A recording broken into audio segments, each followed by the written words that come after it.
Chapter 11. Who Stole the Tarts? The King and Queen of Hearts were seated on their throne when they arrived, with a great crowd assembled about them, all sorts of little birds and beasts, as well as the whole pack of cards. The knave was standing before them, in chains, with a soldier on each side to guard him, and near the king was the white rabbit, with a trumpet in one hand and a scroll of parchment in the other. In the very middle of the court was a table, with a large dish of tarts upon it. They looked so good that it made Alice quite hungry to look at them. I wish they'd get the trial done, she thought, and hand round the refreshments.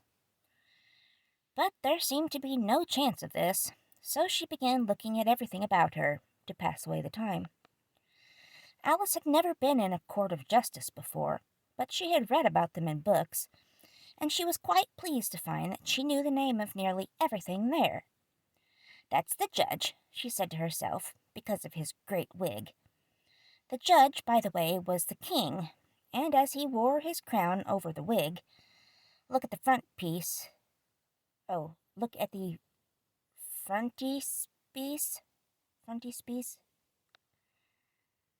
I don't know, if you want to see how he did it.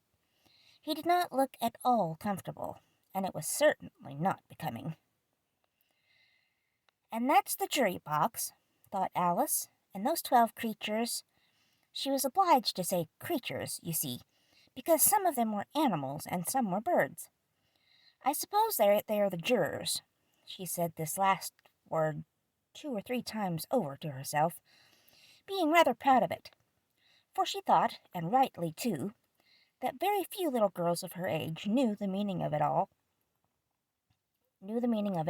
all. However, jurymen would have done just as well. The 12 jurors were all writing very busily on slates. "What are they doing?" Alice whispered to the Gryphon. "They can't have anything to put down yet, before the trial's begun." "They're putting down their names," the Gryphon whispered in reply, "for fear they should forget them before the end of the trial."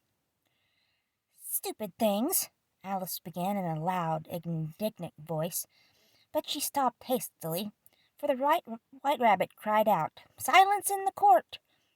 and the king put on his spectacles and looked anxiously around to make out who was talking.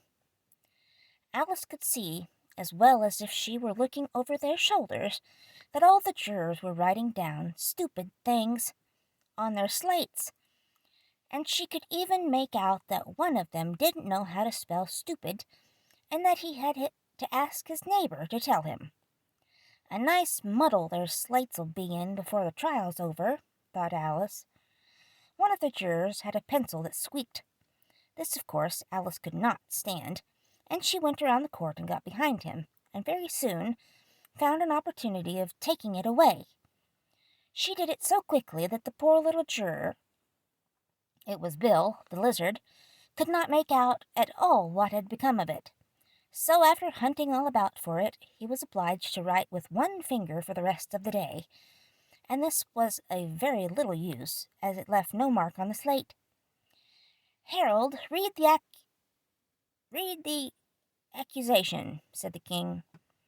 On this the white rabbit blew 3 blasts on the trumpet, and then unrolled the parchment scroll, and read as follows: "The Queen of Hearts, she made some tarts, all on a summer day. The Knave of Hearts, he stole those tarts, and took them quite away." "Consider your verdict," the king said to the jury. Not yet," the rabbit hastily interrupted. "There's a great deal to come before that." "Call the first witness," said the king, and the white rabbit blew 3 blasts on the trumpet, and called out, First witness!" The first witness was the Hatter. He came in with a teacup in one hand and a piece of bread and butter in the other. "I beg pardon, your majesty," he began, "for bringing these in, but I hadn't quite finished my tea when I was sent for." "You ought to have finished," said the king. "When did you begin?" The Hatter looked at the March Hare, who had followed him into the court, arm in arm with the Dormouse. 14th of March, I think it was," he said. 15th, said the March Hare. 16th, added the Dormouse. I had those backward. Write that down, the king said to the jury, and the jury eagerly wrote down all 3 dates on their slates, and then added them up and reduced the answer to shillings and pence. Take off your hat, the king said to the Hatter. It isn't mine, said the Hatter. Stolen, the king exclaimed, turning to the jury, who instantly made a memorandum of the fact. I keep them to sell, the Hatter added, as an explanation. I've none of my own. I'm a Hatter. Here the queen put on her spectacles and began staring at the Hatter, who turned pale and fidgeted. Give your evidence, said the king, and don't be nervous, or I'll have you executed on the spot. This did not seem to encourage the witness at all. He kept shifting from one foot to the other, looking uneasily at the queen, and in his confusion he bit a large piece out of his teacup instead of the bread and butter. Just at this moment, Alice felt a very curious sensation, which puzzled her a good deal until she made out what it was. She was beginning to grow larger again, and she thought at first that she would get up and leave the court, but on second thoughts she decided to remain where she was as long as there was room for her. I wish you wouldn't squeeze so, said the Dormouse, who was sitting next to her. I can hardly breathe. I can't help it, said Alice very meekly. I'm growing. You've no right to grow here, said the Dormouse. Don't talk nonsense, said Alice more boldly. You know you're growing too. Yes, but I grow at a reasonable pace, said the Dormouse, not in that ridiculous fashion. And he got up very sulkily and crossed over to the other side of the court. All this time the queen had never left off staring at the Hatter, and just as the Dormouse crossed the court, she said to one of the officers of the court, Bring me the list of the singers in the last concert, on which the wretched Hatter trembled so that he shook both his shoes off. Give your evidence, the king repeated angrily, or I'll have you executed, whether you're nervous or not. I'm a poor man, your majesty, the Hatter began in a trembling voice, and I hadn't begun my tea, not over a week or so, and what with the bread and butter getting so thin, and the twinkling of the tea— The twinkling of the what? Said the king. It began with the tea, the Hatter replied. Of course, twinkling begins with a T, said the king sharply. Do you take me for a dunce? Go on. I'm a poor man, the Hatter went on, and most things twinkled after that. Only the March Hare said— I didn't, the March Hare interrupted in a great hurry. You did, said the Hatter. I deny it, said the March Hare. He denies it, said the king. Leave out that part. Well, at any rate, the Dormouse said. The Hatter went on, looking anxiously around to see if he would deny it too, but the Dormouse denied nothing, being fast asleep. After that, continued the Hatter, I cut some more bread and butter. But what did the Dormouse say? One of the jury asked. That I can't remember, said the Hatter. You must remember, remarked the king, or I'll have you executed. The miserable Hatter dropped his teacup and bread and butter, and went down on one knee. I'm a poor man, your majesty, he began. You're a very poor speaker, said the king. Here one of the guinea pigs cheered, and was immediately suppressed by the officers of the court.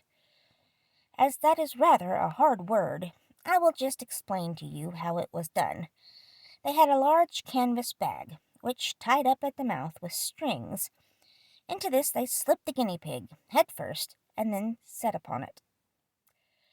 I'm glad I've seen that done, thought Alice. I've so often read in the newspapers, at the end of trials, there was some attempts at applause, which was immediately suppressed by the officers of the court, and I never understood what it meant till now. If that's all you know about it, you may stand down, continued the king. I can't go no lower, said the Hatter. I'm on the floor as it is. Then you may sit down, the king replied. Here the other guinea pig cheered, and was suppressed. Come, that finished the guinea pigs. thought Alice. "Now we shall get on better." "I'd rather finish my tea," said the Hatter, with an anxious look at the Queen, who was reading the list of singers. "You may go," said the King, and the Hatter hurriedly left the court, without even waiting to put his shoes on. "And just take his head off outside," the Queen added to one of the officers, but the Hatter was out of sight before the officer could get to the door. "Call the next witness," said the King. The next witness was the Duchess's cook. She carried the pepper box in her hand, and Alice guessed who it was, even before she got into the court, by the way the people near the door began sneezing all at once.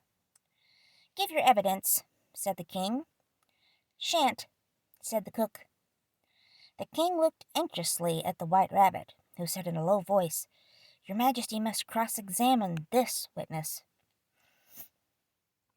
"Well, if I must, I must," the King said, with a melancholy air, and after folding his arms and frowning at the cook till his eyes were nearly out of sight, he said in a deep voice, "What are tarts made of?" "Pepper, mostly," said the cook. "Treacle," said the sleepy voice behind her. "Collar that Dormouse," the Queen shrieked out. "Behead that Dormouse!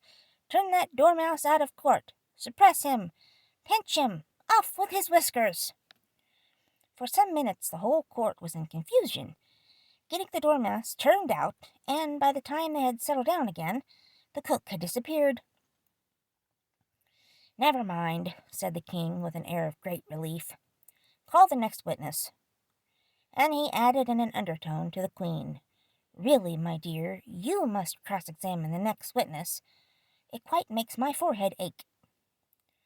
Alice watched the White Rabbit as he fumbled over the list, feeling very curious to see what the next witness would be like. "For they haven't got much evidence yet," she said to herself. Imagine her surprise when the White Rabbit read out, at the top of his shrill little voice, the name Alice.